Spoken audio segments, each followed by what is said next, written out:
وای ساعتت خوش اره اگل اره جان اره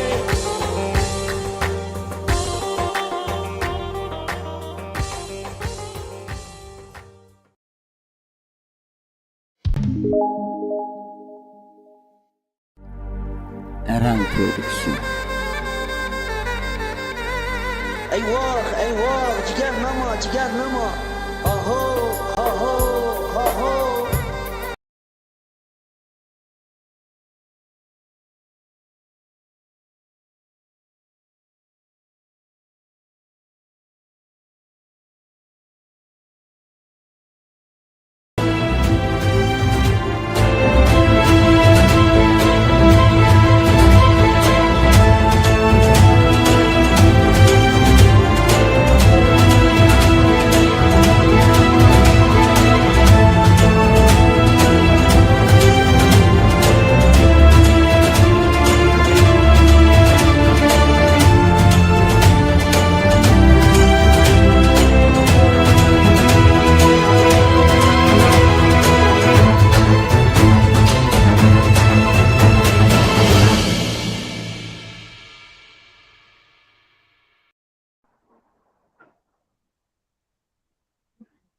مساء الخير للجميع. مساء الخير لصفحة المجتمع المدني الكردي جباك تي في في أوروبا.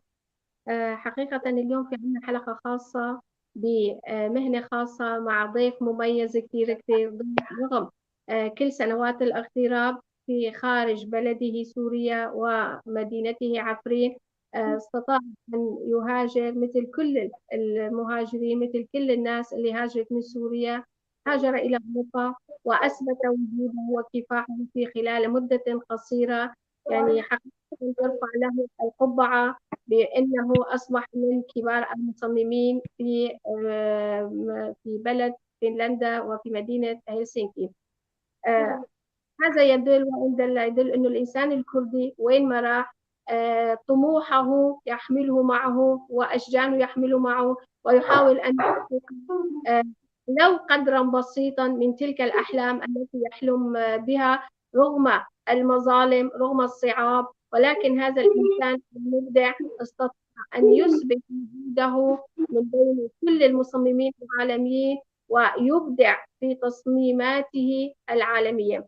خلونا نرحب أهلا بداية بالمصمم الكردي العالمي الأستاذ عامر حسن. أهلا وسهلا فيك أستاذ عامر.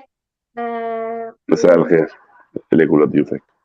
يا هلا، أهلا وسهلا فيك. فنحن حابين أول شيء تعرفنا بنفسك، من وين أنت ووين قضيت حياتك الشبابية في مناطق سوريا.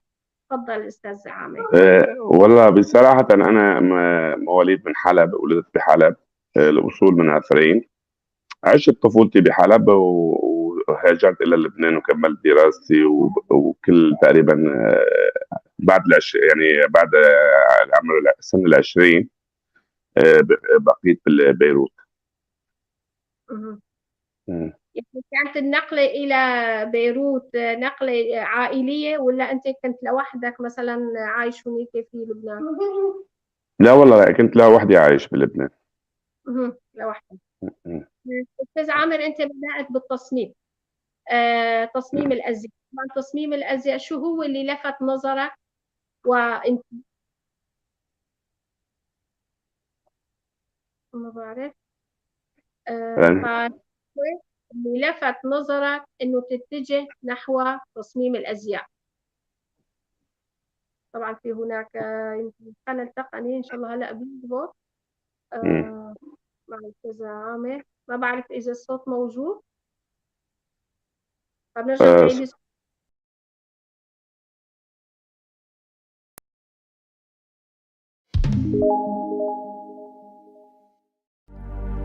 Aran Production. ای واق جگر نما آهو آهو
نعتذر على هالانقطاع أعزائي المشاهدين بسبب خلل فني وتقني. بنرجع لضيفنا الكريم الأستاذ عامر.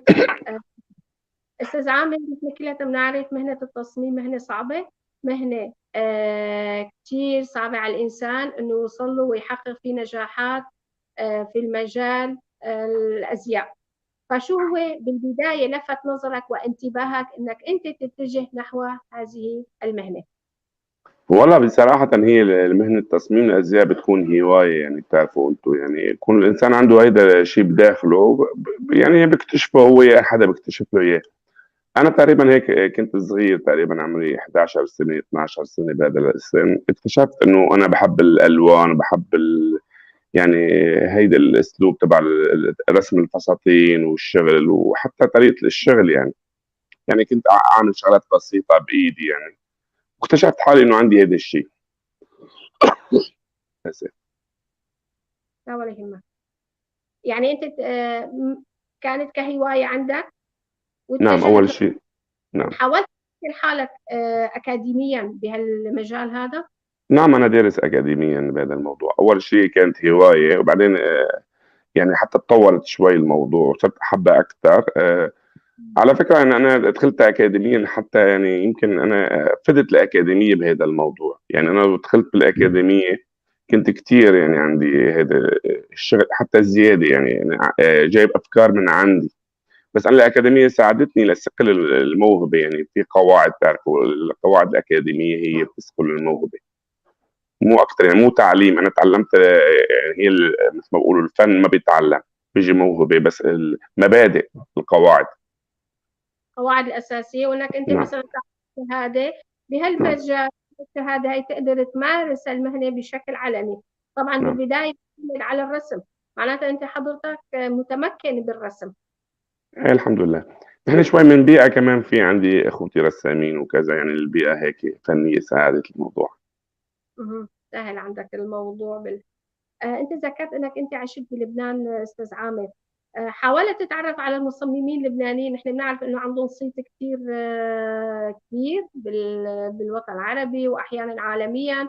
المعروفين يعني بيصمموا للفنانين، بيصمموا للموديز، بيصمموا لكل ملكات الجمال اللي بالعالم. يعني أزياء معروفة ومتقنة ويشهد لها. حاولت تتعرف على أحد هدول المصممين بلبنان؟ والله بصراحه الاغلب هن اصدقائي، يعني على المستوى الشخصي. إيه، اكيد تعرفت عليهم، لاني بتعرفي ليش درسنا باكاديميات مع بعضنا، ويعني في زمالة وكذا، بس انه لحد ما يعني كل واحد اتجه بطريقه وكذا، بحس بالشغل امور الحياه وكذا ما قدرنا نكون مع بعضنا، بس يعني تواصل يعني.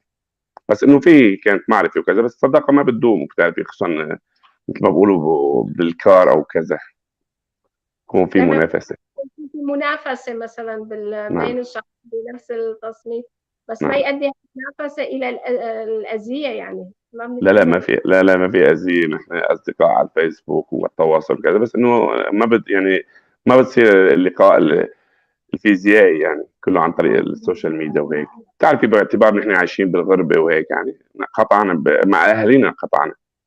مم.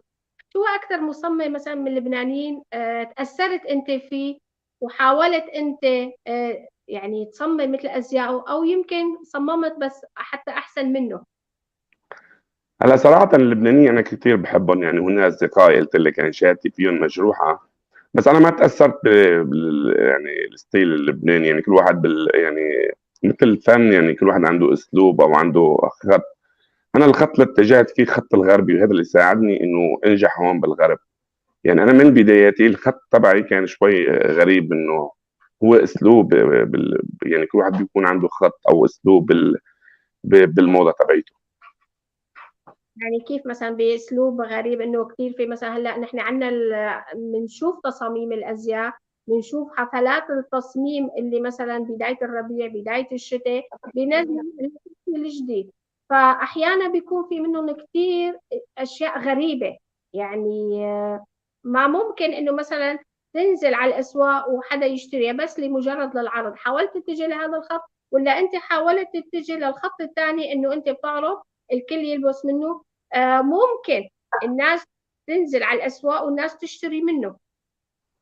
هلا هو كان اللي عم تحكي عليه هو تبع الشو العرض. اغلب المصممين بيعملوا هذا الشيء لاني هو يكون عم يضيف شيء، عم بيخترع شيء، عم بقدم شيء للموضه، او عم بقدم شيء لهي المهنه، انه بيبتكر شيء جديد. هلا بتشوفيه مثلا تبع السوق كذا، هذا الشيء تجاري. نحن ما عم نحكي تجاري، عم نحكي فنيا.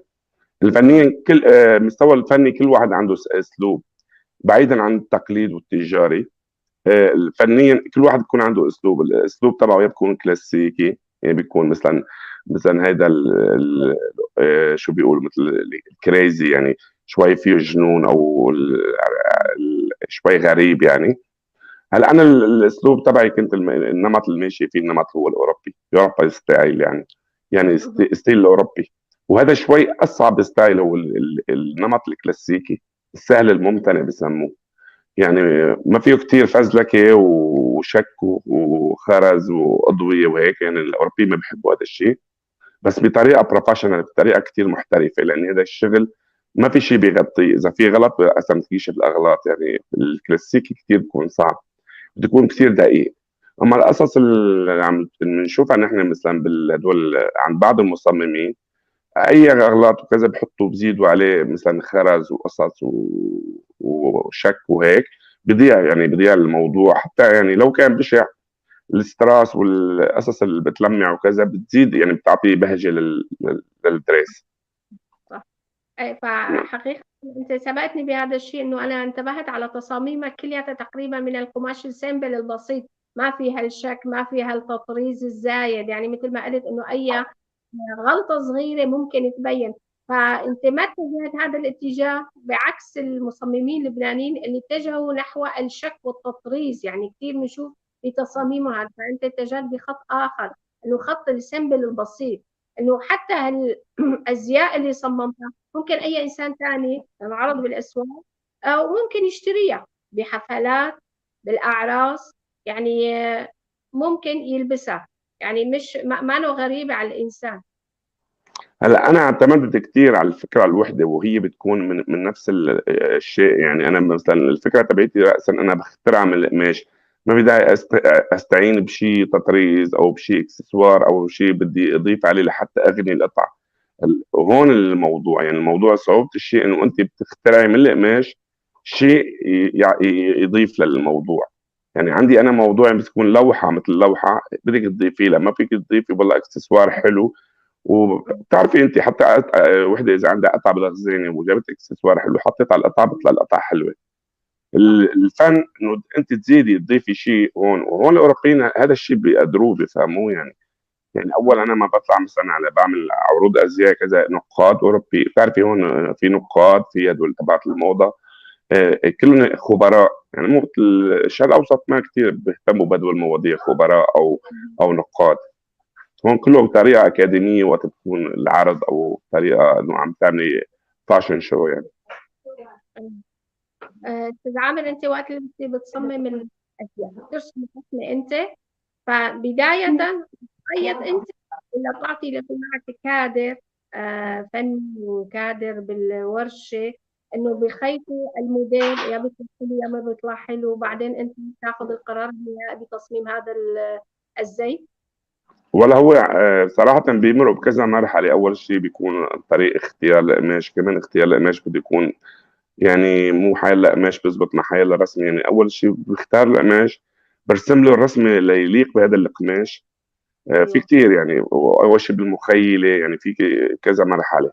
بعدين بالنسبة لآلية الشغل والإنتاج، كذا مرحلة لازم تكوني موجودة، لأني كل فستان ما بيشبه الثاني، وكل موديل ما بيشبه الثاني. كل مرحلة عنا كأنه شيء جديد، ما إنه عم نعمل يعني دائما بيكون عندي شيء جديد، ما في شيء قديم حتى بنتذكر كيف عملنا وهيك. أها. يعني دايما كل موديل بيختلف عن الموديل الثاني. أكيد. أها. حقيقة أستاذ عامر، يعني خلال 8 سنوات اللي أنت التجأت فيهم لفنلندا وأثبتت وجودك إنه أحد المصممين العالميين، وقدرت تدخل هالمجال بين الأوروبيين، فشو هو التصميم اللي لفت انتباه الأوروبيين لحتى تقدر أنت كمان تدخل بيناتهم؟ أول تصميم أنت صممته ولفت نظرهم؟ بصراحة لا خبرك إياها من القصة. أنا أول ما جيت بال 2014 بنهايتها، يعني فيك تقولي أول 2015، لأني جيت الشهر العاشر بنصه. مهم. قعدت شي سنة وبعدين رحت عملت عد أزياء. يعني حبيت أعمل شيء، يعني إنه بالبداية كنا شوي صعب اللغة وصعب كل شيء وبلد جديدة. قلت بدي أعمل شيء عد أزياء أتسلى، وكنت قاعد عم برسم، بس رسمت كتير كمية من الرسومات كذا. قلت بدي أعمل عد أزياء. عملت عرض أزياء وأنا ما كنت متوقع يعني هيك رح يلاقي الصدى أو لا ينبهروا هيك. مهم. رحت جبت قماش وعملت عرض أزياء. عملته بالسنتر، يعني مثل ما بقولوا هون بالشارع، يعني بالسنتر تبعه بالصيفية. كتير مهم. لقى إقبال والعالم كتير حبت، وحتى حضروا الرئيس، يعني إجا الرئيس شاف وهيك، يعني كتير صار في صدى العرض الأزياء وحبوا العالم. يعني أنا كتير كنت يعني هون دفعوني للحماس إنه أعمل خطوة تانية وأفتح مشروعي، الأتelier الصغير، يعني أول أتelier بعمله بفنلندا. حلو. كان 2017. هلا التصاميم اللي انت بتعملها استاذ عامر، بيطلبوا منك انه تحط لهم مثلا شك او خرز او دانتيل مثلا مثل ما موجود عندنا بالشرق الاوسط، ولا هن هلا بيطلبوا هن ايه، هن ما بيطلبوا شيء. يعني المصمم وقت بيعمل هو بيعمل، ويعني هي الموضوع حتى يكون. هن بيقولوا لي شو الحفله، شو الايفنت، شو المناسبه، وانا لازم اتخيل واشوف شو بتناسب معه. الباك جراوند، الحفله، كيف الحفله بالنهار او بالليل، شو هي الباك جراوند، يعني شو هي الزينه تبعت الحفله، شو الخلفيه. يعني لازم يكونوا منسق. اذا انت بتشوفي بعض الفساتين مثلا عالميه، مثلا رايحين كذا، بعتوني اللوكيشن، بعتوا لي الباك جراوند، شو الاجواء تبعيتهم، حتى يكون الفستان من ضمن المزيج، ما يكون مختلف، يعني طالع برات الصوره، يكون الصوره كثير منسجمه. كثير الاوروبيين او المهرجانات الكبيره الضخمه بيركزوا هذا الموضوع، يعني يكون الفكره موجوده بقلب الدريس، بقلب المجموعه، ما يكون في شيء برات الكادر هربان يعني. مهم. كويس. مم. هلا في مصممين عالميين نحن قلنا، اغلبهم طليان. حاولت مم. انك انت تتعرف على نماذج شغلهم كيف بيشتغلوا، حاولت تقرب منهم بشكل شخصي مشان يعني ممكن تاخذ منهم خبرة بما انه هن لهم قدم بهذا المجال هذا. صراحه انا في بعض المصممين اصدقائي، بس انه مثلا في ناس، انا في شخص متاثر فيه يعني، او شخص ايقوني، يعني مثل ما بقولوا ايدل تبعي، هو مثلا الكسندر ماكوين. هذا مم. الشخص كتير يعني كان، انا بالنسبه لي يعني الاعمال تبعيته بيعجبني، يعني المخ تبعه تفكيره كتير حلو بالنسبه لي، يعني كموضه يعني. انسان كتير عنده قصص خياليه، شغلات جنون، يعني مو انه تقليدي. وانا هيش النمط التقليدي ما بحب اشتغله. يعني عندي الخط تبعي، ما بحب اقلد حدا ولا بحب اقلد حالي. يعني دائما بهرب من التغيير. مثلا نجح عندي فستان، ما بحاول اقلده، خلص انه بنساه. يعني في عالم كثير بنجح قطعه خلص بيستمروا طول حياتهم فيها، او دائما بيستمروا فيها لانه نجحوا بهذا الشيء. انا دائما بحاول انه يكون يعني جديد، كل يوم شيء عندي جديد. تماما. هلا ملاقي مثلا فستان، احد المصممين بيصمموا، يا بيكون الاب مركز على الاب انه اذا اول مره نجحت بتلاقي بيصمم فستان مم. بالموسم نعم، نعم. الفستان بس يا بيغير بالكميه، بس الاب نفسه ليش؟ لانه لاقت رواج بين الناس. نعم. فانت لما بتتجه للتصميم طبعا بالبدايه بالرسم، بتحاول تشوف بالتاريخ بالكتب التاريخيه التصاميم للشعوب القديمه، ولأي الشعوب أكثر شيء لفت نظرك لحتى تصمم الأزياء؟ انا والله صراحه بيعجبني الاغريق، بس انا هلا اللي عم بشتغل عليه، انت حكيتي كلمه كثير جوهريه. مثلا اذا بدنا نشوف مثلا البولو، شوفي مم. البولو يمكن صار لها 20 سنه منها متغيره. شوفي مثلا الاديداس، اللاينات تبعيتهم، او قليل كثير ما يغيروا الاديداس، بتلاقي ماشي بخط معين. انا هذا النمط ما بيعجبني صراحه يعني. هلا هو نمط كبزنس حلو كثير، يعني انه يكون ماشي بخط بزنس، خط انتاج. بس انا اللي بشتغل الاوت كوتور، يعني القطعه، او هي بسموها ديلوكس، يعني القطعه الراقيه يعني مهرجانات او بالحفلات لازم تكون قطعه مميزه. يعني دائما لازم تكون الست لابسه قطعه، ما تكون متواجده وحده تانية مثلها، او ما تتفاجأ إنه تشوف صديقتها مثلها بنفس الحفلة، الحفلات الكبيرة. يعني يكون الفستان فريد من نوعه هونيك بيقولوا عنه، يعني ما له يعني ما بيشبه مثله. تماما. هلا نحن اذا بنبحث بالتاريخ الشعوب، خصوصا الملوك، الاسر الحاكمه كانوا يجيبوا مصممين يصمموا احسن ما لديهم. حاولت انك انت تطلع على تواريخ هذه الشعوب؟ صراحة أنا هذا الموضوع كتير كنت فايت فيه، وبدي أقول لك فيه هذا التاريخ تبع دول الشعوب. هلا أنا ما بكون إنه مصمم تبع الملوك، ما بحب أكون هذا مصمم تبع حدا أو كذا. دائما أنا بكون مثلا تجي زبونة. تكون مصمم للملوك، لتاخذ فكره من مم. هالتصاميم اللي كانت تصمم للعائلات المالكه. هلا ليش نعم. انا اخترت العائلات المالكه؟ باعتبار هن كانت الاسره الحاكمه تجيب افضل المصممين يصمموا للاميرات، للملكات، للخواجات اللي عندهم، هاي بس مش نعم. إنه آه. للملوك. إيه.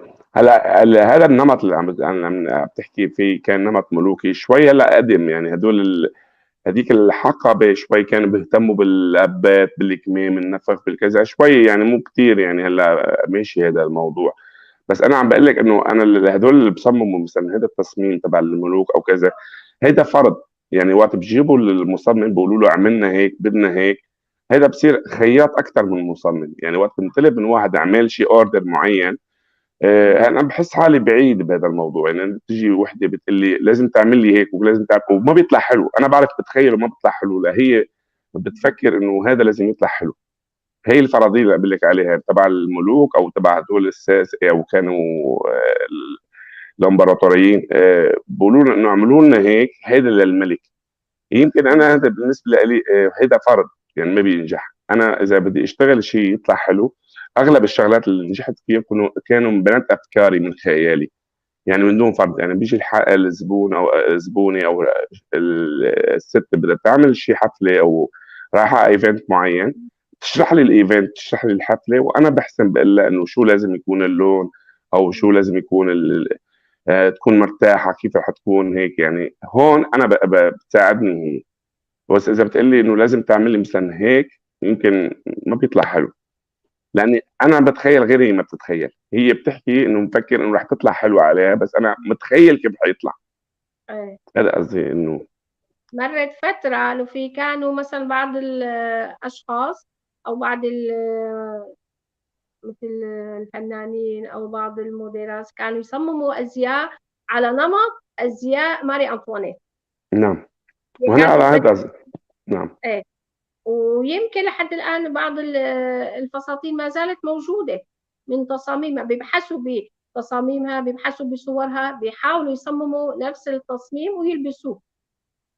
هلا فالفكرة. هي بتصير مثل حفله يعني والله ما بعرف، تكون هي مثل فيك تقولي حفله تنكريه، او بتعمل شعرها، او بتعمل اللوك تبعها، بتلبس مثلا نفس اللباس مقبوله يعني. بس انه رح تعمل مثل ماري انطوانيت ما بعرف، بيقولوا عنها دامودي يعني. كزي الموديلات اللي كانت ايه. تلبسها. نعم. يعني لو كان بالزي، لان هن شوي كان شوي كثر القماش او الضخامه او كذا غير مطلوب هلا بهذا يعني بهذا الجيل الجديد. امم صح صح صح. هلا في نمط معين للازياء لحتى يدخل المجال العالمي. مثلا حي الله انسان ممكن يصمم زي، يقول انه هذا التصميم مثلا انا صممته بس ما موجود مثله. في له معايير معينة للتصميم. اكيد اكيد له معايير، واكيد هلا هو اذا هو الانسان، ما هي سي في مثل الحياه الله يعني مهنه. مثل كثير مهن، يعني بده يكون عنده سي في مارس، عنده عروض ازياء، مثلا هو اكاديمي، هو عامل شيء، يعني عامل ايفنتات، عامل حفلات. مو انسان انت يعني حدا يقول انا عملت هاي الشغله او اول مره. بعدين في شيء بالنسبه للفاشن شو، بالعروض الازياء، اول شيء بده يشترك، بده يبعت الصور ويبعت السي في ويبعت كل شيء كروكي، يعني الرسمات تبعيته يبعتها. هل يا ترى انت سارق افكار حدا، او انت هيدا افكارك؟ يعني انت منين جايبهم؟ في كثير عالم بتعمل بتقلد العالم، او يعني بتسرق افكار. بتعرفي مثل كل مهنه بيسرقوا الافكار بينسبوها لهم. بقى في عالم كثير مختصة بهذا الموضوع، يعني بس بيطلع على الشكل. اصلا هو رح يطلع على الاسلوب اللي انت اللي عامله، مثلا عامل مثلا 20 درسس، يعني عامل 20 قطعه، بيطلع فيهم اذا ما بيشبه بعض، كل وحده جايه من ضربه او كل وحده جايه من يعني عرفتي، ببين الشخص، بالضبط. بيبين انه نفس الاسلوب، يعني اسلوبه. في عالم مثلا بيفكروا انه بضيع فلان، يعني انا برجيكي قطعتين بقول لك هي الي وهي الي، بتقولي هدول مزبوطين، بس بيجي واحد برجيني قطعه من غير جهه وغير مبينين، هدول كل لشخصين مختلفين. يعني هي مثل توقيع، كيف واحد بيمضي امضاء الموضوع، عرفت الموضوع بصمه. يعني والله انه عم تفهمي علي شو قصدي معك؟ فهمت عليك إيه. مم. يعني بيكون المصمم عنده بصمته الخاصة بالأزياء اكيد. اللي بيصممها. يعني هل انت حيلا فستان بتورجيني مثلا من المشاهير، انا أنا العالم قاعدين ما بعرف كيف بيشتغلوا، يعني يكون تبع يعني تبع السوق او كذا، ما فيني اميزه. بس طبعا المشاهير الماركات الكبيره بس تورجيني القطعه بقول لك هي لمين، لاي لاين يعني بتروح، عرفتي، يعني يعني مكشوف، عنده البصمه تبعيته بتبين. وهون عم نحكي فيها. واحد انه انا بدي اعرض قطعه بقول انه انا مصمم، او انا يعني عملت قطعه، وبتبين وين انت. اهم شيء بالمصمم يكون عنده خط، اذا ما كان عنده خط ما بيطلع. اذا لاحق خطوط رفيعه مثل كل شيء، مثل يعني بالغناء بالموسيقى لازم يكون عنده خط، مو يكون عم بقلد. يعني واحد مطرب عم بيغني بيقلد جورج وسوف مثلا، انت عم تقلد جورج وسوف، انت منك جورج وسوف. فهمت الموضوع؟ لازم يخترع انه صوت لحاله، او طريقه لوحده.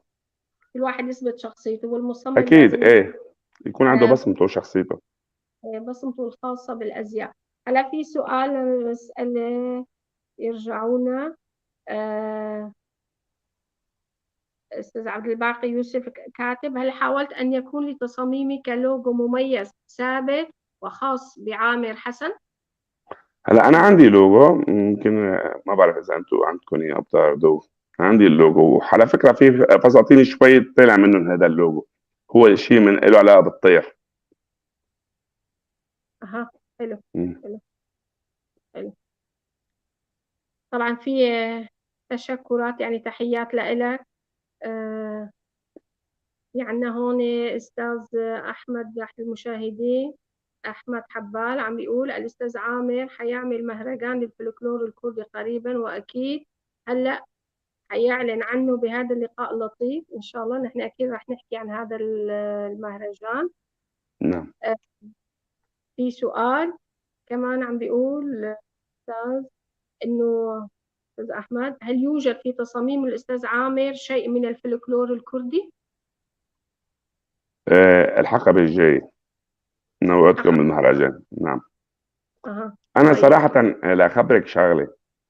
هلا انتم قلتوا 8 سنين انا بفنلندا، بس 8 سنين من محذوف منهم 3 سنين هي الكورونا، وكلياتنا عانينا بهذا الموضوع. يعني الكورونا انا ما عملت شيء صراحه، لا حفلات لا ايفنتات، حتى المشاريع كلها وقفت بالعالم. يعني ما قدرنا نتواصل، بتعرفوا انتم شوي تسكير وهيك باوروبا، يعني 3 سنين كنا خلصنا تعبنا. يعني هون بفنلندا مثلا الشهر الثالث بآذار حتى فكوا الحظر عنا حتى قدرنا نتحرك. تماما تماما. وقفت الأعمال كلياتها تقريبا مدة 3 سنين. نعم. انا كان عندي المشروع انه اعمل شيء له علاقه بالزي الكردي والفلكلوري، بس للاسف شوي ظروف الكورونا وبتعرفوا انتم يلا إن اخرتنا شوي.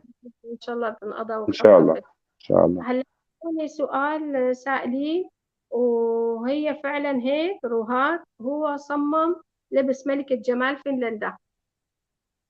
في ناس عم تسأل وناس جاوبوا. في أحمد حبال عم بيقول: وهي فعلا هيك، روهات هو صمم لبس ملكة جمال فنلندا. هلا احكي لك على ملكة جمال فنلندا.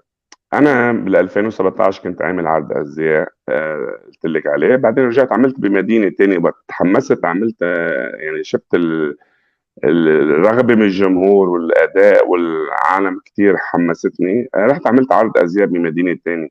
بالمدينه الثانيه اللي عملت فيها عرض ازياء باحد البنات اللي كانوا الموديل، كان في بيناتهم وحده مشتركه هي بلجنه التحكيم، كانت بلجنه التحكيم ملكه جمال. حبت كثير الفستان وقالت لي انا رايحه على حفله ملكه الجمال، ملكات الجمال، اذا يعني بتعمل لي فستان تبع لجنه التحكيم، تكون انا بلجنه التحكيم. وانا عملت لها الفستان صراحه، وهي كنا صرنا مثل اصدقاء او هيك على الصعيد الشخصي، ما هي كانت معنا بالحفله وهيك. عملت لها الفستان بال 2017. بس شافوه المنظمين الحفله، بقى هي بتكون باللجنه، قلت لك لجنه التحكيم، شافوه المنظمين قام قرروا انه لازم نعمل عند عامر كل الفساتين تبعت النهائيات، لاني انبهروا بالفستان وحسوا انه هالفستان حيغطي على الحفله صراحه. ومع ذلك هو الفستان غطى على الحفله. يعني انا هي طلبت مني انه لازم ما تعمل فستان احلى من فستاني، وانا يعني باعتبارها صديقتي لبيت لها الرغبه. حسست بنفسها انه هي صديقة المصمم لازم فيعمل لها المصمم زي مختلف تماما عن البقية من الفنانين. لا، وغير هيك كان معنا وقت كثير، يعني اتصلوا فيني اخر 20 يوم، وفي كان عم بيجون عروض كثير من مصممين فنلنديين انه هن على فكره هدول يعني هن كانوا مثل سبونسر دعايه، حبوا انه يشتركوا، بس وقت شافوا عندي اتصلوا فيني وقالوا لي انه يعني قبل بالشهر تقريبا او 25 يوم يعني تقريبا هيك المده، قالوا لي انت رح تعمل فساتين نهائي ووقت قليل كتير. يعني انا صراحه تفاجأت، بدي اعمل اجهز كذا، يعني قلت لهم الوقت كتير قليل. قالوا لي دبر راسك انت بدك تعملهم، وعملتهم بسرعه يعني صراحه، وقت برافو، يعني قياسي يعني. نعم. وإنجاز عظيم. هلا في المشاهد خضر بري عم يقول هل ممكن أستاذ عامر يعمل معرض خارج فنلندا بألمانيا مثلا؟ الناس نعم، حابة في تيجي على في دعوه هيك بس اجلناها، وان شاء الله السنه الجاي الشهر الرابع تقريبا في اجتني دعوه، بس كنا عاملها قلت لك اجت كورونا، كثير شغلات صارت يعني وقفنا هذا الشيء. كان عندي معرض بامريكا، معرض بالمانيا وقف، يعني في كثير قصص وقفت بالكورونا للاسف. صح صح صح. يلا إن شاء الله تنقضى على خير. في إبراهيم كمشالو عم بيقول هل هناك الدعم والتشجيع لخطو مشاريع أكبر في المستقبل؟ إنه في حدا عم بيشجعك؟ والله صراحة لحد الآن ما شفت أنا دعم ولا شفت تشجيع. يعني أنا بدي أجاوب صراحة، ما راح أكون دبلوماسي يعني، بس إنه ما شفت شيء، كله مجهود شخصي يا صديقي إبراهيم. تماما. يعني لا الحكومة الفنلندية لا حدا لا كذا، كله مجهود شخصي وتعب شخصي يعني. هون أوروبا بيعتبروا إنه هذا الشيء بزنس، ليش بدي أشجعه؟ إنه الإنسان لازم يعمل بزنس لوحده. يعني أنت كل هالشيء كله اندفاع ذاتي من ذاتك. الحمد لله، يعني انا كل شيء عملته حتى الدراسه وكذا كله شيء شخصي يعني بالإلي، يعني كله شغف وحب، ويعني بتعرفي هذا الانسان عنده يكون هدف بده يعمله، يعني يحقق هدفه، يعني مو اكثر ولا أقل. تضحية بدك تضحوا، ما هلا تستنوا دعم من حدا، لازم تضحوا يا جماعه. ايه لازم نحن بندعمك وبنشجعك واي شيء بتحب تعلنه هلا نعلنه. اعلاميا حتى انا اكون واضح، اذا اعلاميا كثير عالم دعموني صراحه، انا يعني متلقي الدعم كثير، عندي اصدقاء وصحفيين وكذا كثير عالم نشروا عني ويعني مقابلات وهيك، بس انا عم نحكي ماديا، حتى حتى نقطع على الحروف، ماديا ما لقيت دعم من حدا. هلا كنا رح نسألك هالسؤال. ففي عم بيقول عبد الباقي يوسف مشاهد عم بيقول هل لاقيت منافسة ومضايقات من مصممين فنلنديين؟ يعني نوعا لا يخفى الامر، يعني اكيد نوعا ما. أشي على تكتب لا تعليق. لا تعليق، لا انا واضح، انا صريح. هلا انا 2019 فزت بافضل مصمم ازياء بفنلندا، وقت انا اللي فزت وعلى التلفزيون، وهذا كان برعايه الرئيس الفنلندي، الحفله هي كانت برعايه عيد الاستقلال، يعني الرئيس الفنلندي كان هو بيعمل دعوات كذا، كان في تقريبا 12,000 شخصيه مدعوه هذا الحفل. من ال 12,000 شخصيه انا طلعت يعني مثل ما بقول الفستان هذا اللي اخذ الوهج، هي بسموها ملكه القلعه، يعني بتربح ملكه القلعه الفستان اللي اخذته الجائزه. كل المصممين اكيد اتضايقوا يعني، وحتى يعني شو اسمه المذيعين، كان في 3 مذيعين وهن اصدقاء مع بتعرف يكونوا جروب واحد ونفس العائله، فيك تقولي، لان بتعرفي هذا وسط فني. بقى المذيعين حاولوا كثير يعني يمهموا بالموضوع، بعد اخر شيء الجمهور صوت، يعني صوت على الفستان تبعي، واخر شيء يعني قالوها بس من دون نفس. حتى المذيع كان متحيز شوي والله. أكيد. والمصممين شوي يعني بتعرفي انت كل واحد مصمم عنده هون شعبيته وعنده كذا، واحد اجنبي يعني عفوا على الكلمه انه بيعتبروه اجنبي، انه كيف اخذ اللقب من عنا انه هو يكون يعني الاول. مغترب ما له زمان وما له فترة غير قصيرة على البلد ويفوز بهالمرتبة الأولى، فبلاقوها على حاله شوي صعبة إنه هن يعني بلاقوا هن. عرفتي يعني كيف؟ طلع الاول هو مثلا انا المصمم كردي، والثاني طلع واحد فنلندي هو الاول بالبلد يعني، والثالث طلع واحد ايطالي يعني الايطالي والفنلندي انزعجوا انه كيف يطلع هذا قدام. بتعرفي انت هي منافسه، اكيد بتكون منافسه، وبكل صح. شيء يعني في منافسات والعالم تتضايق، يعني بحب الاول دائما، الانسان بحب الاول. هلا انا لو جيت الثالث كمان رح اتضايق، او جيت الثاني يمكن اتضايق، بدي الاول. كل واحد بحب الاول يعني عادي. هلا بما إنك أنت حصلت على المرتبة، فبنتمنى إنك تضل مستمر ومتحافظ على على هالمرتبة هي، وتضل على هالشيء. هو النجاح سهل، بس تحافظي على النجاح هون الصعوبة. ما طبعا هو موضوع مو سهل. إنك تضل تحافظ على القمة اللي أنت وصلت لها. يعني بين 12,000 شخصية لتطلع يعني يصيب الواحد، يعني بتعرفي أنت يعني يا نصيب مو هيك ولا اللوتو هيك. صعب الموضوع، الموضوع كتير ضرب من الخيال، يعني 12,000 تطلعي أنت بيناتهم واحد. واحد وأنت، هذا اللي حلو. أي مم. زمنية قصيرة يعني بوقت قياسي. نعم. في كمان عبد الباقي يوسف عم يسأل: هل هناك شركات عالمية للأزياء قدمت لك عروض، أم أنك تفضل أن يكون لك عمل أو شركة خاصة بك؟ والله أنا بصراحة ما لحقت هذا الموضوع، الشركات يعني أشتغل مع الشركات، بفضل أشتغل باسمي يعني، وأنا هذا التحدي اللي ماشي فيه يعني، دائما بحط اسمي، ما بدي أحط يعني اسم شركة معي أو هيك يعني اجتني هيك كم عرض، بس دائما أنا بحب أعمل اسمي وأثبت اسمي يعني هذا مثل ما بقولوا إنه واحد يكون عنده شيء لازم يعمل، طموحي إنه أعمل اسمي هو البراند. يعني في المتابعة عنا رودين ميم من عسان عم تقول: كل الفساتين يلي بيصممها أستاذ عامر مميزة كتير، كل الحب والاحترام والتقدير لعامر حسن. شكرا لك أخت رودين. آه طبعا في عادل درويش عم بيقول: منور، يا مرحبا للفنان عامر صديقي وبتشرف فيك. أصدقائك عم بيرحبوا فيك كمان، بعتين لك. تحياتي تحياتي عادل. الله يسلمك. هلا في تساؤل كان اجانا، انه ليش استاذ عامر بما انه كردي من عفرين وعم يحكي عربي؟ حبيت المشاهدين ما بعرف انت اذا بتجاوبي هذا السؤال او انا اجاوب عنه. تفضل استاذ عامر. اكيد في اسباب معينه، يعني اللي بيعيش خارج الوطن من صغره فبكون في اسباب خاصه ببيئته بمجتمعه لحتى ما يعني يقدر ينسى شوي من اللغه. تفضل استاذ عامر، فيك انت هلا تجاوب.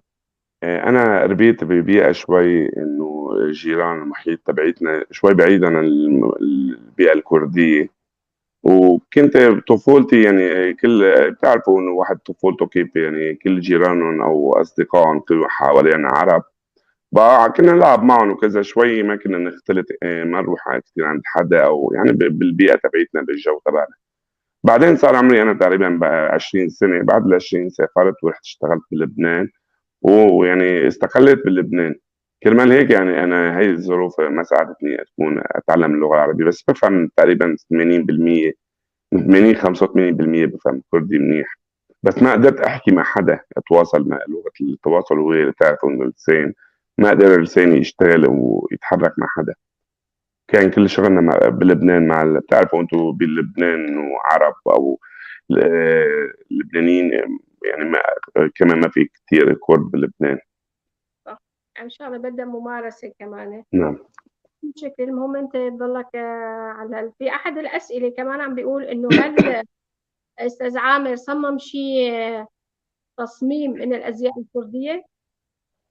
والله في شيء مش يعني مثل ما بقولوا انه وحي من الازياء الكرديه، وانا حكيت فيه انه في عندي فستان لونه احمر، ما بعرف اذا ببين هيك كمامه شوي كان طوال وكذا، كان الوحي وعلى فكرة هذا الفستان أول ما عملته أنا كنت مستوحيه من الزي الكردي، كنت شايف إنه هيدا الحشمة أو كذا لونه أحمر هو له كمين، ما بعرف إذا عندكم بالشاشة. لا أكيد أيوه آه هو لا لا، له كمين، مو الكمام هذا. الأحمر. الكمام ما بنعرف الأستاذ مم.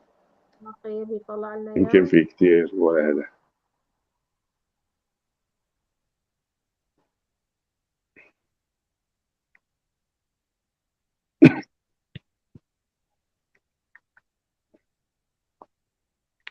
مهم. ما شاء الله الأصوار كتير عندكم. إيه مم.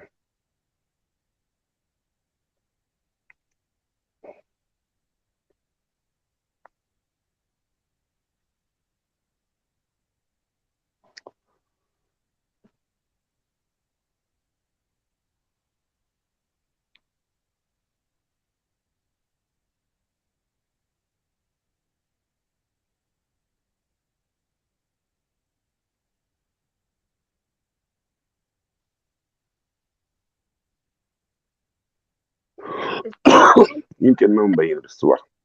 تفضل. عفوا. نعم. بقول انه حتى الازياء اللي تم عرضها هلا يعني ما بحسها انه فيها غرابه عن المجتمع وعن الواقع. اي انسان واي ست يعني ممكن تشتري هاللباس. في بدايه المواسم عندنا 4 فصول. في بدايه الفصول كل مصمم يعني بينزل الازياء الخاصه فيه. مجموعه من الازياء بيكونوا مصممه وبينزلها للموسم الجديد. انت بتصمم هالشيء هالموديلات ولا لا انت بتكتفي بالسنه بعرض واحد؟ مو هن حسب بيعملوا عرضين، صيف وشتاء، شتاء وصيف يعني، هيك مهم. بيعتبروا. ما في ربيع يعني هي هذا يعني غير الكاجوال. الكاجوال مثلا 4 مواسم، الديلوكس بيعملوه يعني صيف خريف وشتاء بس، خريف وشتاء وصيف وربيع مع بعضهم، بس ايوه اثنين. يعني انت بالسنه بتنزل. بس اثنين كوليكشن يعني، وكلهم يعني هيك الدارج يعني. اكيد هيك باوروبا بما انه على البرد وهالشيء ما في عندهم هذا. يعني هالفصول الثاني والخريف مثل ما هو تقريبا بدك تقول صيف وشتاء ايه هو بأوروبا. خريف شتاء وربيع وصيف هيك بيعملوهم مع بعضهم. الشتاء ونحن مع مثلا ايه نعم. إيه، كنا نحن مثلا احيانا بالصيف نقول هذا الموديل دارج او هذا اللون من القماش دارج. مثلا بالربيع بينزل الأحمر أو الأصفر. بالصيف بينزل الأزرق. بالشتاء بينزل الأسود أو البني أو ألوان أو النيل أو الأزرق الخامس.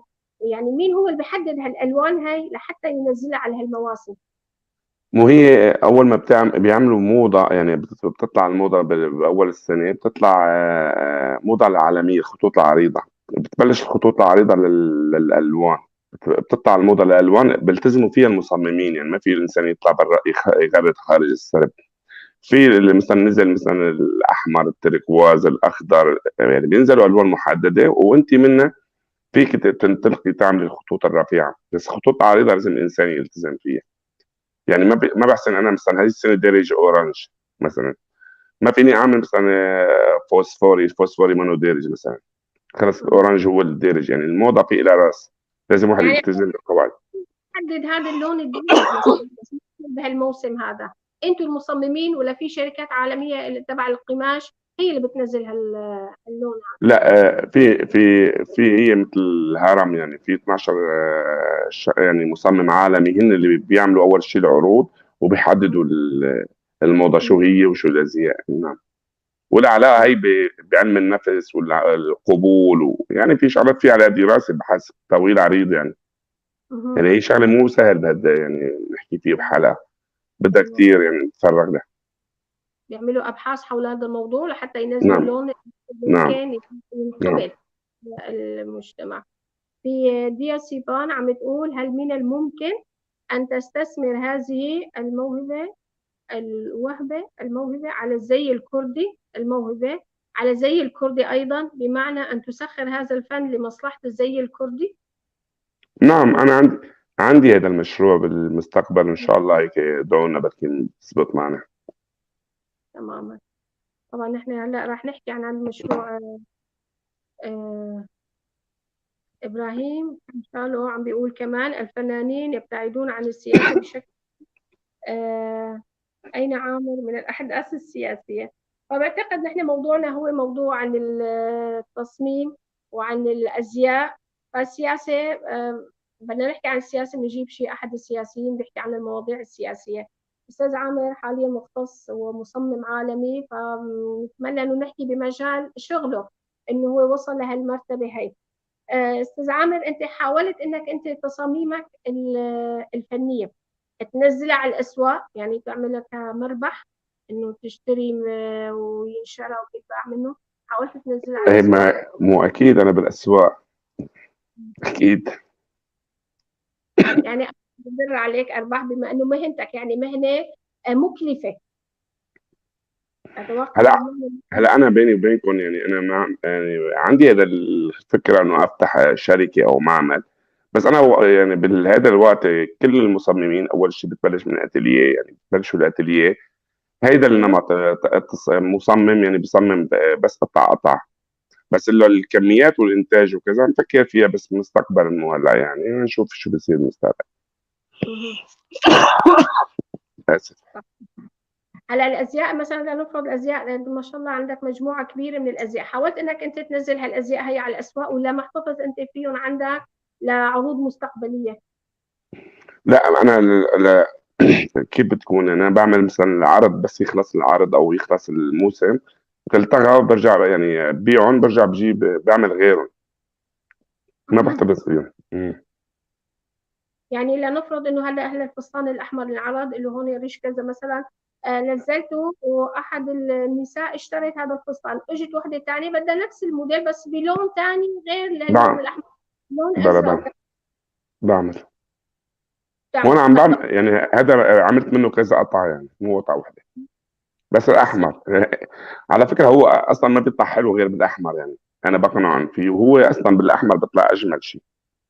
مهم. بيطلع اجمل. ما هو كل موديل حسب ما عرفتي لازم نفس القماش ونفس اللون، اذا غيرنا القماش وغيرنا اللون ما راح يطلع نفس الجماليه. بتلاقي صعوبة باختيار الأقمشة للتصميم معين؟ أكيد في تصميم عندك نوع معين من القماش. نعم، كثير كثير بتعذب والله. والله هذا الموضوع كثير هون باوروبا بيعذبنا. أها. أنت عادة من وين بتجيب الأقمشة تبعوتها؟ انا بجيبهم من ايطاليا ومن انجلترا، بس انه ما هي المشكله وقت تشتري عن طريق النت، بتشوفي شيء بيجيكي غير شيء، هون مشكله. صح. صح. غير يكون واحد ما عم بيشتري قدامه، يعني الملمس بيساعد كثير. يعني انا لازم اشتري، لازم اكون انا لامس القطع مم. من دون ما المس القماش، يعني شوي عم بصير صعب. يعني بس بالعين بيطلع حلو، بتجيبي بيطلع مو مثل ما بدي يعني، او طري او قاسي او كذا، يعني بيختلف الملمس تبعه. تماما تماما. دايما على النت يعني بيختلف بشكل كبير. تماما. ما بعتقد إذا في حدا من المشاهدين حابب يسأل شيء سؤال بتمنى إنه يكرره، لأنه في ما إذا ما شفناهم فزورونا على الأسئلة اللي ما شفناها. آه، هلا أنت قلت إنه عندك مشروع مستقبلي، فبنتمنى إنه أنت تحكي لنا عن هذا المشروع، مشروع الأزياء الكردية. هلا وبدك تتعامل أنت مع المصممين الأكراد اللي موجودين مثلا بإقليم كردستان، ولا أنت تروح بنفسك تشوف الأزياء هنيك وتاخذ فكرة عن هالأزياء هاي؟ تفضل. هلا بصراحة أنا عملت بحث على هذا الموضوع. في ضعف كتير يعني بالنسبة لهذا الموضوع. ما في عنا تصاميم جديدة، ولا عنا يعني الأمور مختلطة، حتى بالتوثيق التاريخي بالسياق طبعا مو مرتب الموضوع. بكل مهم. أكاديميات العالم يدرس هذا الشيء، مثلا تاريخ الزي، مثلا بالأكاديمية اللي كنا ندرس فيها، مثلا تاريخ الزي الإيطالي، الزي الفرنسي كذا، الحقبة كذا كذا، يعني شو يلبسوا شو كذا معروف. بس نحن بالحقبة تبعيتنا ما في شيء كتير، ولا يعني مو موجود. مو موجود. عملت بحث أنا هيك يعني بضمن الأحداث وهيك، يعني مذكورين ببعض أماكن بشغلات ما لها علاقة بالموضة، يعني كتاريخيا. بقى انا من هون اجتني الفكره انه حابب اعمل شيء كتاب للموضة حتى يتوزع مثلا بالأكاديميات تبعت الموضة، بنترجمه كذا لغة وكذا، بنبعته إنه ندرس الزي تبعنا يدرسوه بالعالم، يدرسوا الزي تبعنا، الزي الكردي كيف نحن مثلا الزي الكردي تبعنا من القرن الحادي عشر موجود، يعني في بالاسلاف الميتينيين بكذا حقبه موجود نحن الزي تبعنا، بس ما حدا بيعرف انه هذا انه ونحن ما موثقينه وضايع شوي التاريخ تبعنا مفرفط. بقى انا عم بحاول اعمله بكتاب له علاقه بالموضه تاريخيا، بس هو بالموضه، يعني نوثق التاريخ بطريقه يعني شوي هيك صغيره وملخصه بالموضه. رح اعمل كتاب من 90 صفحه، يعني 45 صفحه وجه وقفه، له علاقه بالموضوع ومع الصور وهيك ومع الوثائق التاريخيه. بتعرفي في مراجع يونانيه بتثبت هذا الموضوع، حتى نقدر يعني منه نقدر نعرف انه هذا الزي تبعنا شو هو اللي كنا نلبسه، شو كان يلبسه اسلافنا. وهذا اللي هو اللي عم بحاول اعمله انا.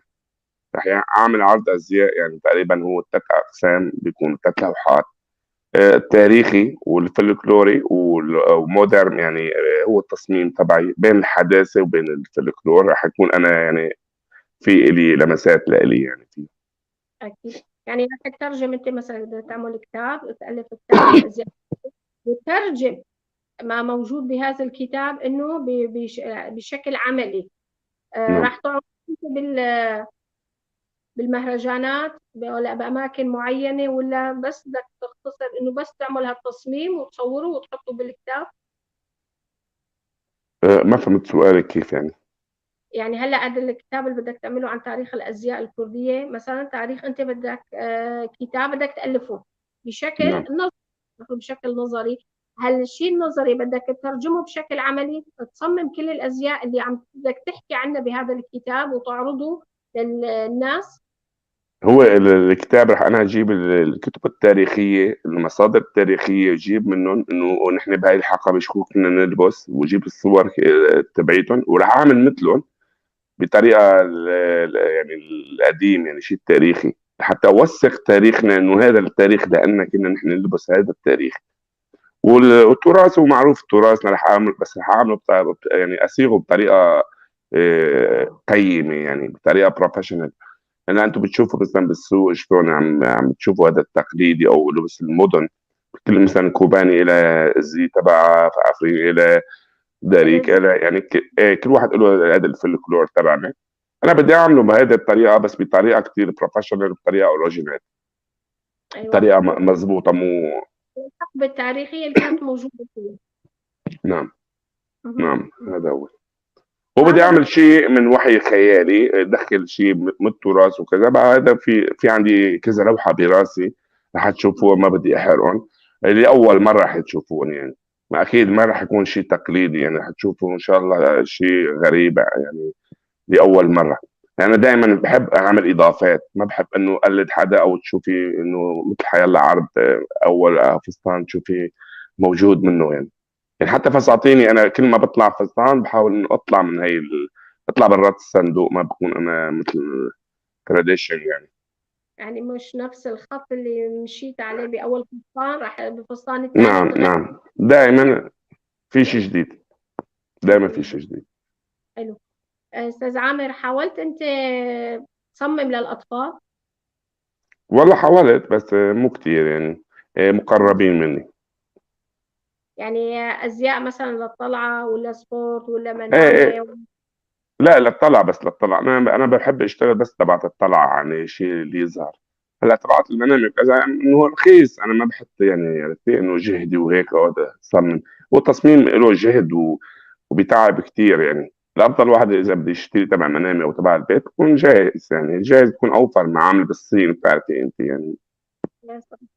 مم. هلا عندنا الازياء النسائيه كثير لها رغبه بالعالم، يعني بيهتموا فيها المصممين اكثر شيء. اول ما بيلفت نظرهم بيتجهوا للباس المراه. ففي عندنا في لباس القديم الفلكلور الكردي حاولت انك انت تصمم شيء من اللباس الرجل، الزي الكردي؟ والله انا صراحه انا كثير بعيد عن الرجال صراحه، يعني انا يعني بعمل سبيشال اختصاص الموديل دائما.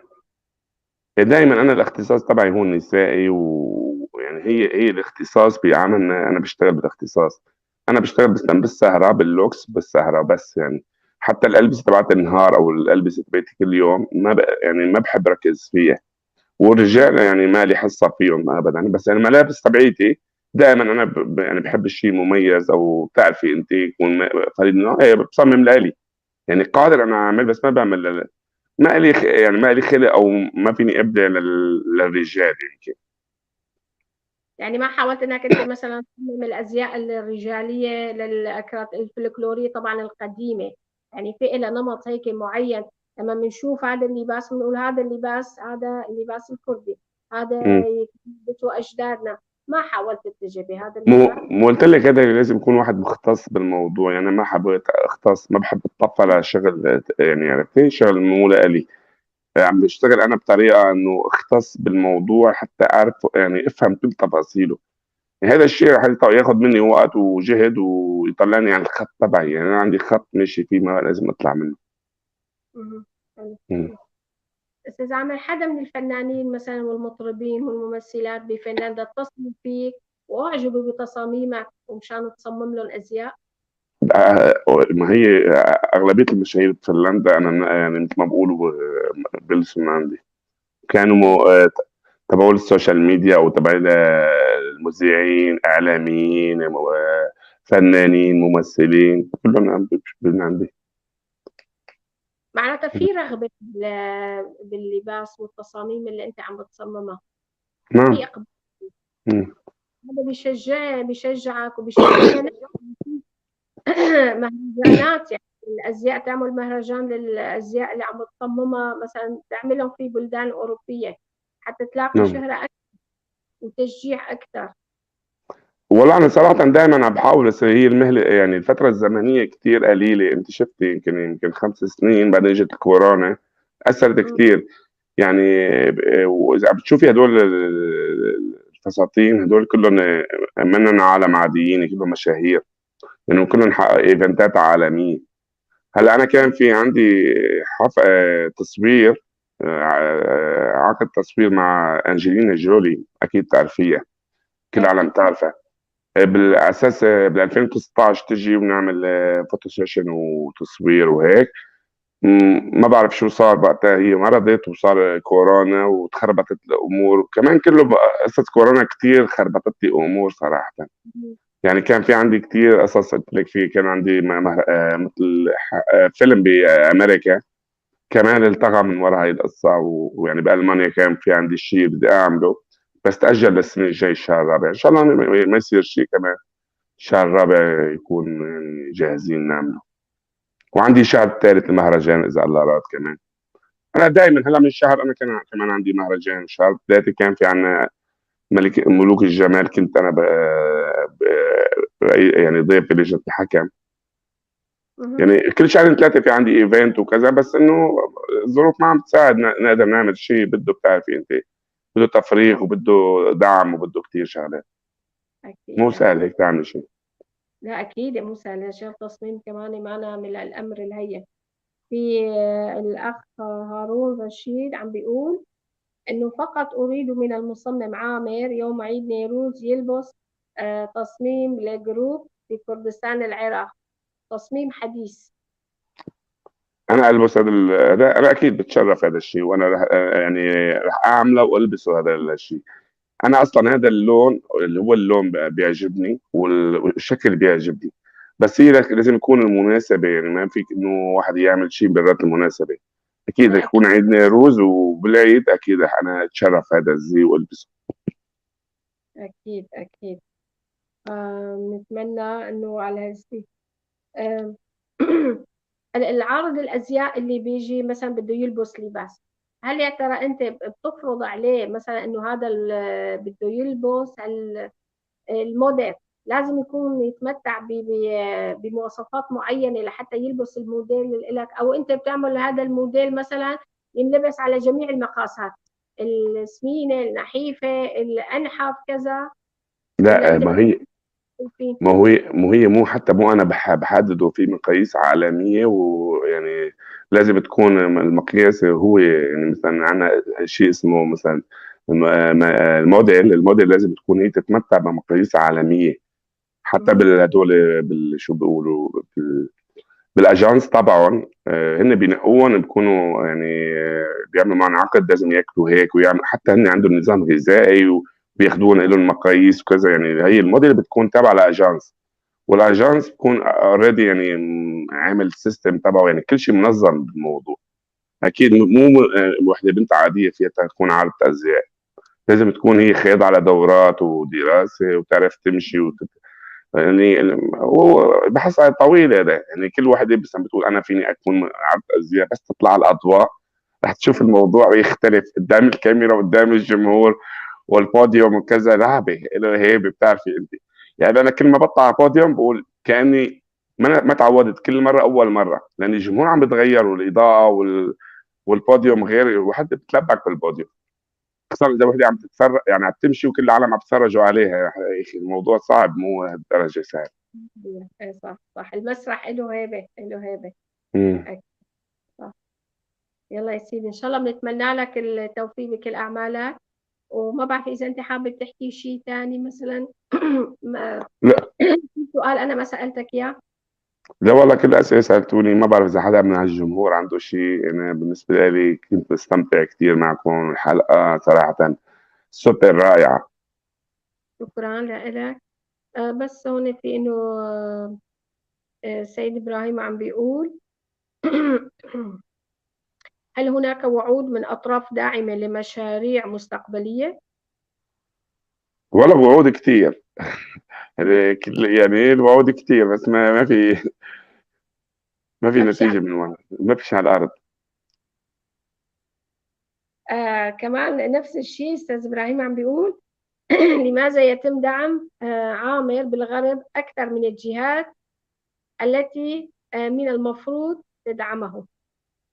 والله سؤال ما بعرف، صيغي لي السؤال انت، يعني اذا فهمتي انت، انا ما كثير فهمته. يعني أنا ما بعرف مين قصده بالجهات التي تدعمه. إنه هو لقى الشهرة والدعم من الغرب من أوروبا، بس ما لقى الدعم من الجهات المفروض تدعمه. يعني قصدك على بلده وعلى ما بعرف. حتى انا من الغرب ما لقيت دعم، يعني حتى والله ما فهمت انا يعني كيف سيرت السؤال يعني صراحه. بس انا ما للاسف انا بقولها، يعني انا بقول كل اصدقائي دعموني، اقربائي بالكلمه بالصوت بالبوست ممكن باللايك او كذا. بس كدعم يعني نحكي دعم مادي او دعم حقيقي، ما لقيت دعم صراحه مادي او هيك صراحه. بس انه كلهم متعاطفين معي وكلهم بيحبوني، كلهم دعم يعني اصدقاء وسوشيال ميديا ويمكن اعلام او كذا. بس كدعم نحكي دعم، يعني ما صراحه ما تلقيت دعم للاسف، يعني ما بعرف ليش. عم بيقول مثلا الإقليم. إنه أنت اندعمت بالغرب ووصلت لشهرة المصمم العالمي بفنلندا، وهن دعموك، فليش ما الإقليم يدعمك؟ والله صراحة أنا ما بلوم الإقليم. الإقليم يمكن عنده كتير شغلات أهم من هذا الموضوع. يمكن تعرفي الإقليم يعني مو سهل شغلهم كمان، يعني عندهم قصص كتير. يعني بقول بيني وبين حالي أنا مقصر بدعم الإقليم، أنا لازم أدعم الإقليم. إذا كديتنا نقول لازم الإقليم يدعمنا، يعني الإقليم الله يعينه، بتعرفي عندهم من كتير مشاكل وعم تشوفوا يعني. يعني في ابرياء راحت من يومين، الله يرحم الشهداء وكذا. انا ما بقول انا لازم الاقليم، انا بقول لازم انا اقدم لوطني. انا الاقليم عندي اياه مثل الوطن، يعني كردستان يعني. يعني انا لازم اعمل شيء لهذا الوطن، مو لازم استنى الوطن يعطيني. صح صح. احنا يعني هذا المشروع اللي انت بدك تعمله مشروع زي الكردي وتعمل فيه مهرجان للازياء، فاكيد هذا اكبر دعم للكردستان، واكبر دعم للازياء الكرديه، انه تلاقي شهره في المجال العالمي، والناس يعني ينلفت النظر على هذه الازياء اللي ما حدا مثلا منتبه عليها. بس انا بصراحه بلاقيها كثير حلوه، مش لانه انا كرديه انه بلاقي الازياء الكرديه حلوه، بس لا، يعني كتصميم، انه البنت او المراه او الفتاه فينا تلبس هذا اللباس في اي وقت من الاوقات. انا يعني من وجهة نظري انا حابب ليش اعمل المهرجان وليش فكرة المهرجان. انا حابب اعرف المجتمع الاوروبي والناس بالزي تبعنا، بالزي الكردي. يعني هن اول ما جيت لهون انا صارت عندي قصه. يعني اول ما جيت لهون اول زبونه بستلمها عندي بالمحل متفاجئه، قالت لي انه انت كيف تشتغل؟ يعني انتوا هي مفكر يعني بفكرونا نحن متخلفين او بفكرونا الشرقيين ما عنا الموضه وكذا. حابب انا اورجيهم شو عنا نحن، حابب اعمل لهم هذا الزي، انه نحن ناس عنا تفكير، عنا الموضه تبعيتنا، عنا الفولكلور تبعنا، عنا التراث تبعنا.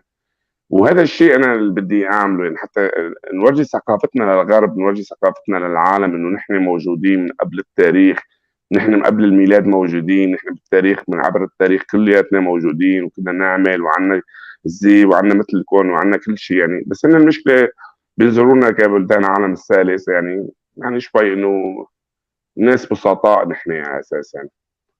وقلت لك انا وقت فزت بال 2019 بافضل مصمم اني صارت صدمه لانه شوك يعني، انه كيف هدول اللي نحن بنقول عليهم جماعه متخلفين صاروا بدهم يتحدونا بارضنا وبميداننا مثل ما بقول. أكيد أكيد أكيد أكيد أكيد. فنحن لما بندعم الإقليم وبندعم يعني حتى تراثنا بنحاول نفرجيهم للعالم الأوروبي. فعلا مثل ما قلت إنه بينظرونا إحنا نظرة إنه الشعوب المتخلفة أو الشعوب العالم الثالث، إنه هن مش قادرين يفكروا ولا يعملوا أي شيء. بالعكس، لو يمكن أنا بقول المجال اللي ينفتح لشعوبنا، للأكراد منطقة الشرق الأوسط كلها، مثل ما ينفتح مجال لهم، أكيد رح نبدع أكثر ما نحن هلا عم نبدع. يعني أنا رح أقول شغلة بسيطة. لما جينا ألمانيا يعني تصور وحدة ألمانية عم تسألني: انتوا ببلدكم في عندكم تخوت بتناموا على تخوت؟ للاسف هي النظره موجوده. لهالدرجة يعني أكيد هالنظرة موجودة. بس إن شاء الله يعني الأجيال اللي إجت بلكي تقدر تغير هالنظرة هي تجاه الشعوب. فبتمنى لك كل التوفيق أستاذ عامر، وإن شاء الله بالنجاح لكل تصاميمك، وإن شاء الله من نجاح إلى نجاح أكثر. وقناة طبعا المجتمع المدني الكردي في أوروبا تدعمك، وأي شيء بتحب نحن بالخدمة. آخر كلمة لإلك، تفضل أستاذ عامر. بدي اول شيء بدي اشكركم واحييكم هذا البرنامج الجميل. وانا كثير كنت سعيد معكم مع الجمهور. بس ما شفت التعليقات، يعني انا بعتذر من الجمهور المشاهدين، ما عم بطلع التعليقات عندي هون، انا جوات الاستديو. وقت كنت تعذروني. يمكن في اصدقاء او اسماء يمكن مر علي انه اصدقائي هن، بس انه كنت تعذروني انا ما شفت التعليقات حتى ما يكون حدا عتبان علي. وعلى فكره مثل ما بتقولوا التصاميم، انا في وحده فنلنديه هي بعجاله اخر شيء، في وحده فنلنديه صديقتي مصممه كنا انا وياها، قالت لي انه انا يعني عم بيجي اعمل موديل عم ببكي ما عم بطلع معي شيء. يعني هن يعني حتى اكاديميين ودارسين الموضوع صعب تبع التصميم. يعني بده يكون موهبه، بده الهام، بده يعني اسلوب معين. يعني يعني انا مفكر انه عامر عمل هيك فاجت حظ، مو حظ. انا كثير بسمع بقولوا يعني له حظ او شانس. والله يا جماعه تعذبت كثير، يعني ما تضيعوا لي هذا الموضوع. والله كثير تعذبت 20 سنه متواصله وتعب وعذاب، حتى وصلت العالم كثير بسمع عن بيقولوا له حظ او حظه اجى هيك او وانا ما استفدت شيء من حظي. بعد انا الحظ دمرني حظي.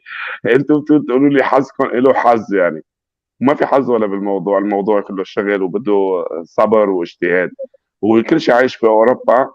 بدكم تجتهدوا، ما تفكروا انه يجيكم حظ. هون مو مثل الدول العربيه، دول عربيه وسطات وحظوظ كثير صراحه.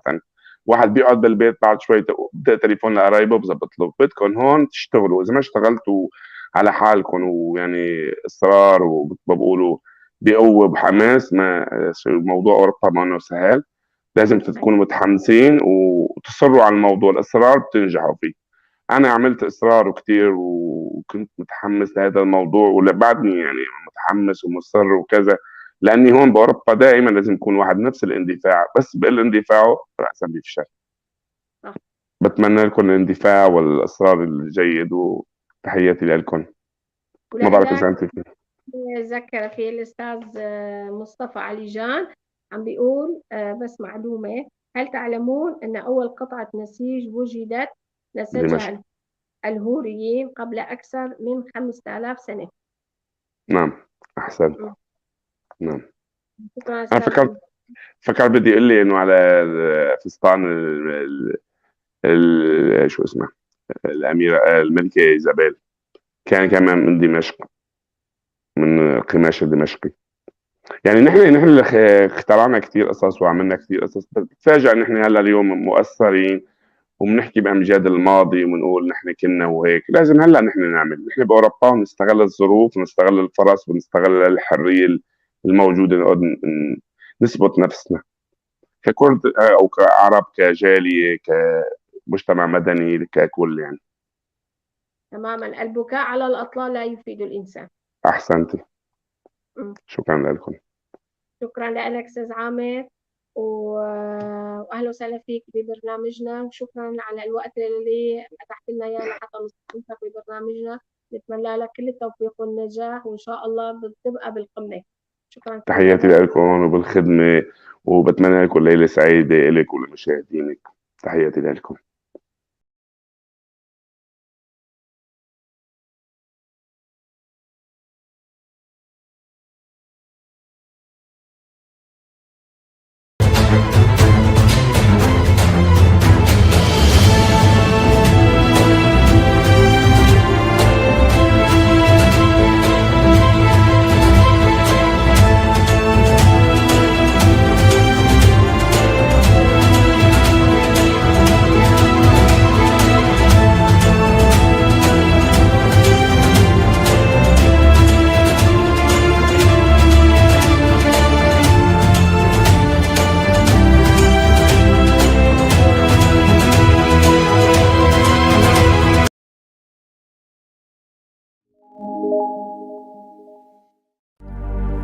Aran Production. ايوه ايوه، جيكار ماما جيكار ماما. اهو